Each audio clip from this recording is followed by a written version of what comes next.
Every single week someone asks me what feeder reels they should choose for their feeder fishing. So in this episode I will try to answer that very question. Also I will lay out the requirements needed for a good feeder reel.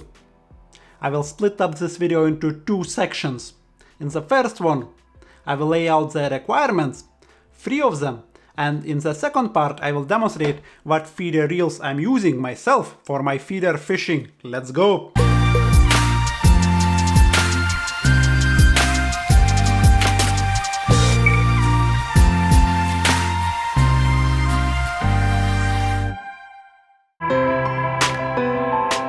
Feeder fishing is so effective because you can be very accurate with your feeding. So you cast out, your feeder ends up in the same position if you are aiming more or less okay. Of course it can be 1 meter to the left, to the right, a little bit further, a little bit closer as well, but still it will always end up in that kill zone. And for that you need to clip up. Obviously a good quality line clip is a must for a feeder reel. In my opinion, that's the most important thing for any feeder reel. It must be reliable and it must not damage the line, because after many casts and when sometimes you will hit the clip a little bit harder maybe, if the clip will be poor quality, it will cut the line just by the clip. In my opinion, those Daiwa ones, HIC, are the best ones. They are spring loaded and I use them for years and they just work perfectly. For feeder fishing you want to choose a powerful reel. For example, during a match or just pleasuring session, quite often you will be performing hundreds of casts.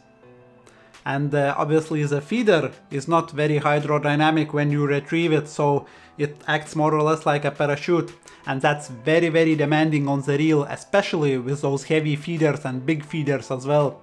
So you want to avoid those reels which have a high gear ratio. So gear ratio means that one turn of the handle, the rotor spins, let's say 6 or above, and that's a high speed. You want to be looking for a feeder reel 5 or less. For example, I have a Daiwa here which is about, I think, 4.8, and that's ideal. You might go a little bit lower and it will make your reel even better.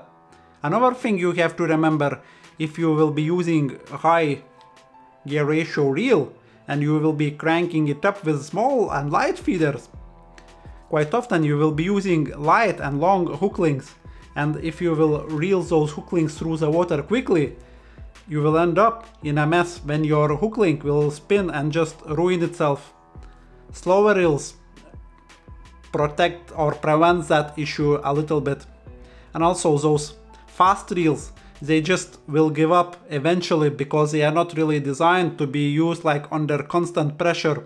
Again, please choose a reel which has a gear ratio 5 or below. If you want a faster retrieve, then just go bigger in size. Then it obviously means that it will have a bigger spool and it will take or wind more line per turn. But don't buy a reel which has a high gear ratio. Those are not suitable for feeder fishing at all.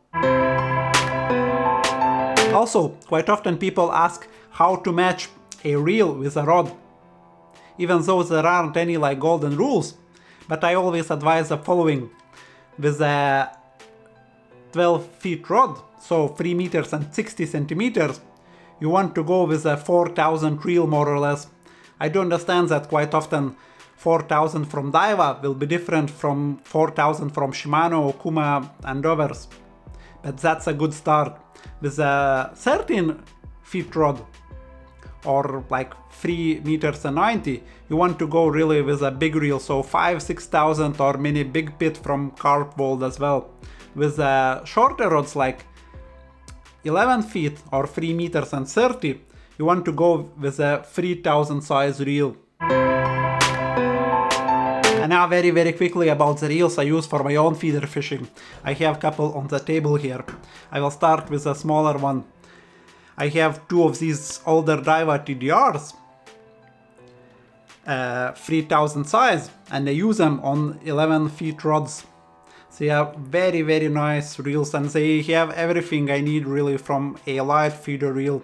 They have a very good clutch, they have a Daiwa's high impact clip, they are powerful, the gear ratio is, I believe, 1 to 4.7, and also, like, a little bonus is a folding handle. I love that.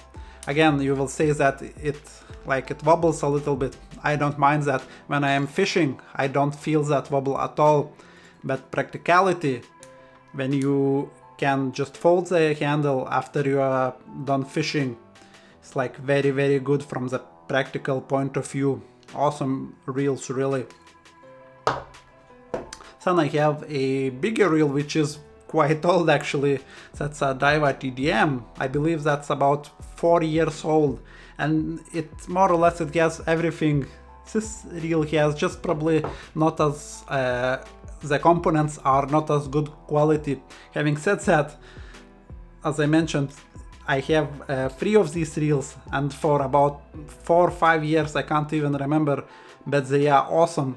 I really use them heavily. For example, last year I used them for my bobble fishing when I was doing my 100 big bobble challenge, and those reels survived no problem at all. Again, they have all the features as I mentioned, like the most important one, the high impact clip, then the folding handle, also the gear ratios, I believe 1 to 4.9, and that's a 4000. And I use them for not only for bobble fishing, but also I use them for like 12 feet rods as well, and also on my 13 feet feeder rods as well. And they are great reels and just awesome. I don't know why Daiwa stopped making them and kind of came up with the new reels in 2020, and they are not as good when it comes to the line clips. They are nowhere near as good as these ones.